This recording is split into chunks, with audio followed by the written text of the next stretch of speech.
વડાપ્રધાન નરેન્દ્ર મોદીના સિંહ દર્શન બાદ કોંગ્રેસના ધારાસભ્ય શૈલેષ પરમારે સિંહોના મૃત્યુ બાબતે ચિંતા વ્યક્ત કરી। વિધાનસભા સત્ર દરમિયાન શૈલેષ પરમારે કહ્યું હતું કે એશિયાટિક સિંહોના મૃત્યુ મામલે સરકાર ગંભીર બને। શૈલેષ પરમારે સિંહોના સંરક્ષણ માટે વપરાતી ગ્રાન્ટ મુદ્દે પણ સવાલ ઉઠાવ્યા।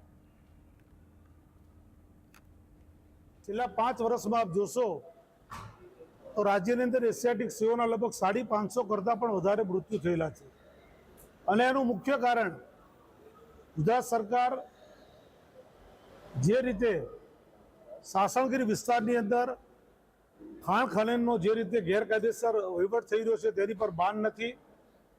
મોટા મોટા રિસોર્ટો, ફાર્મ હાઉસો, બાંધકામો જે થઈ રહ્યા છે એ અનુસંધાનમાં એ વિસ્તારના સિંહો છે એ સિંહો બીજા વિસ્તાર તરફ પણ વળ્યા છે। પણ એશિયાટિક સિંહોના જે મૃત્યુ થઈ રહ્યા છે એના માટે રાજ્ય સરકાર ગંભીર નથી, એ ચોક્કસપણે દેખાઈ આવે છે।